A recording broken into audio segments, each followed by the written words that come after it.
This month's episode is a re-release. I originally aired it in June of 2024, but I wanted to bring it back because October is American Archives Month. And for many of us, when we look at our own archives, they include a lot of scrapbooks. And if you start exploring how to properly preserve your scrapbook, it might seem overwhelming. It might seem like a lost cause. But this short and sweet episode reminds us that maybe we should look at the silver lining. And maybe the scrapbook is really more than what meets the eye. I really hope you enjoy this month's re-release. We also have new conversations and interviews that have been airing every month. I encourage you to check those out and subscribe if you haven't already. Thanks and enjoy the episode.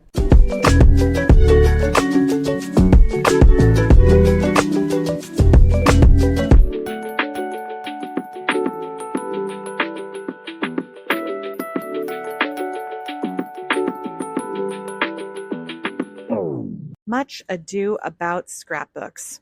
Am I right? Anyone who has an old or aging scrapbook in their life knows what I'm talking about.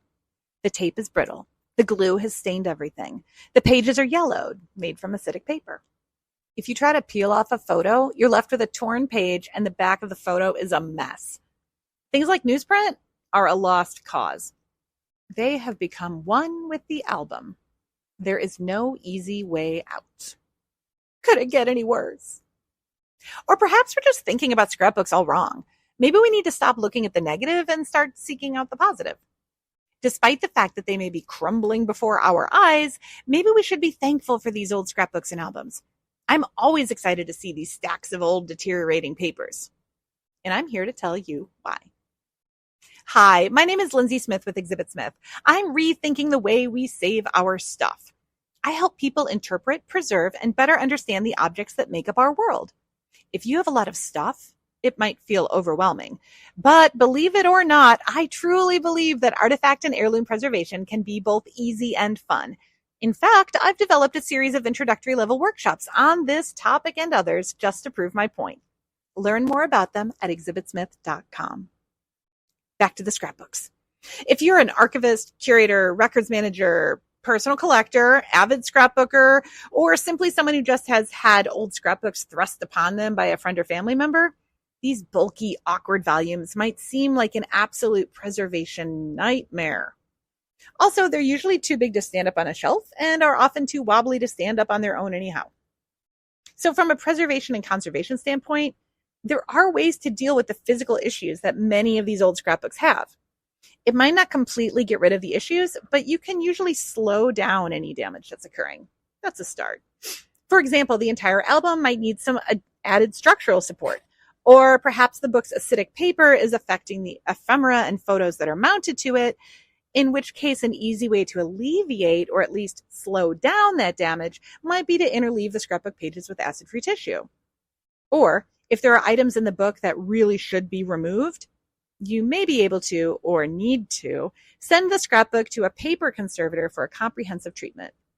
Now that can be pretty costly since it is a very detailed and time-consuming process that may or may not include the need to remove every single image and every single item from every single page, and then remove any and all adhesives and residue from each and every one of those items.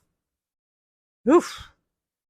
And I would just like to give a shout out to all conservators everywhere, for you have a patience in your work that I do not have. So thank you for taking the time to be as detail-oriented in this line of work as you can be.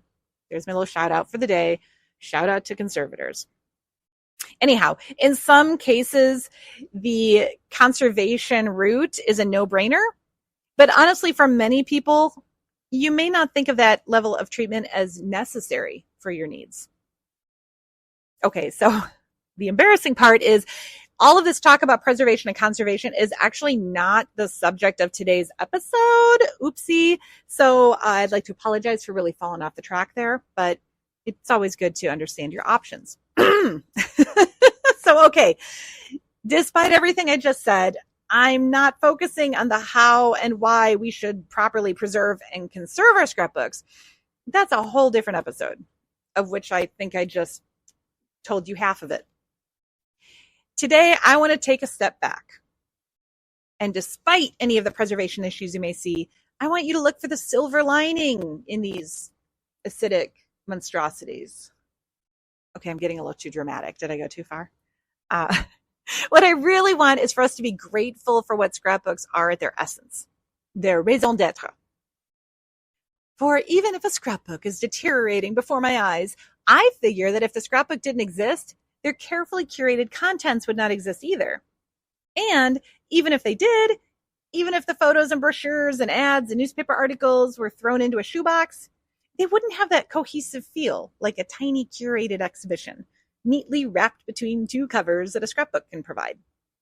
Scrapbooks were often much loved by the person who made them. And it was not only a labor of love, but a craft project.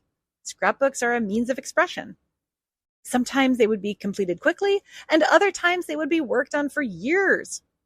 I like to think about scrapbooks as mini exhibits that center around a particular subject or event or person or timeline, and they're often a wealth of information on that subject.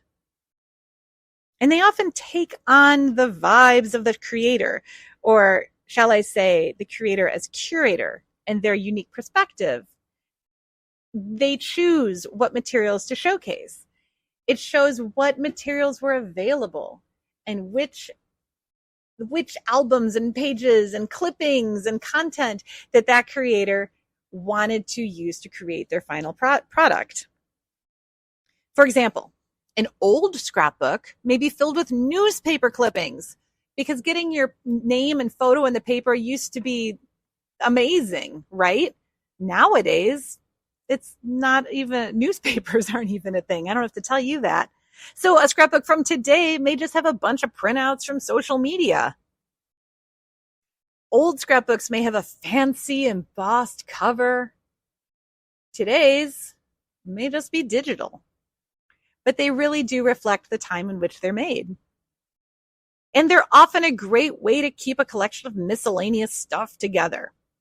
So even though the tape, glue, acidic paper, fragile newsprint, everything you're working with in an old scrapbook might seem like a gigantic nightmare, scrapbooks are actually a great collection of uniquely compiled content. And I love that.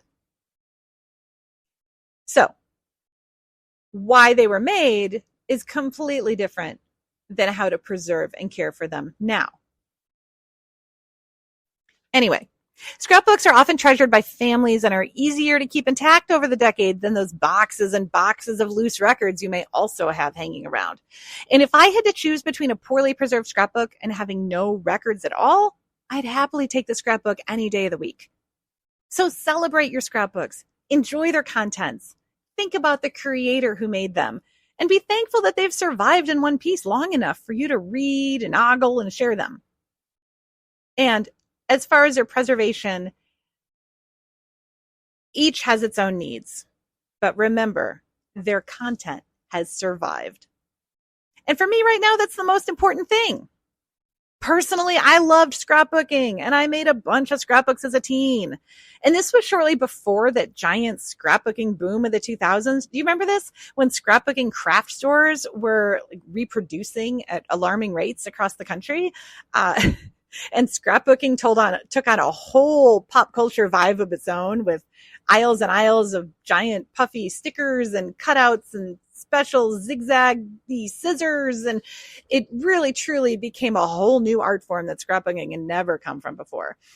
Now, as I said, I came before that a little bit, and my scrapbooks were definitely on acid-free paper and had protective photo corners and a lot of rubber cement. And now those scrapbooks, the pages look great, the photo corners are fine, but all that rubber cement is reaping havoc on all of my old stuff. And I mean old stuff like 25 years old. An old scrapbook, if you use the wrong materials, check your old scrapbooks, because old doesn't necessarily mean antique.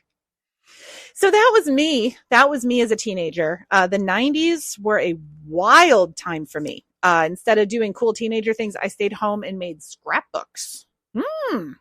And that is why I am here recording a podcast about scrapbooks today.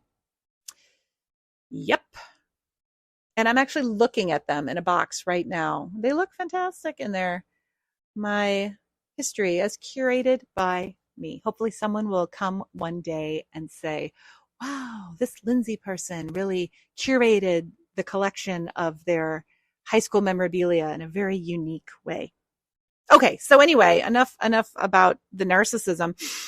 Revisiting these scrapbooks I curated as a kid gives me a personal inside look into how scrapbooks not only collect a bunch of stuff, but that they do reflect the interests and motives of its creator, in this case me. And I think it's pretty cool. And because of this, when I work with or even just see a scrapbook, I don't simply think about the contents. I look past the contents and think about how the scrapbook came to be. Who made it? How long did they work on it? What motivated them? Was it fun for them or more of a chore? What resources did they have available, etc.? Old scrapbooks with their newspaper clippings, but they might have few photographs. Today's scrapbooks with lots of photographs and printouts. It's really a little time capsule. Anyway, I feel like I'm starting to ramble on about my love of scrapbooks and the creators behind them. So what do you think about all this? Do you have unruly scrapbooks in your life? Were you or are you a scrapbooker? I hope today's episode has inspired you to think of scrapbooks with a new perspective. And if not, maybe this will encourage you to take an old scrapbook off the shelf and give it a browse. Or maybe this has inspired you to start a new one. With today's scanning and print on demand options, you can easily publish scrapbooks without the scissors, tape, and rubber cement of yore. But that's a whole different episode. Anyhow, I hope you've enjoyed today's episode.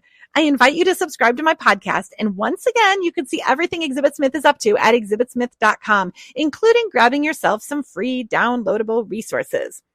Thanks for listening. I'm already looking forward to the next episode.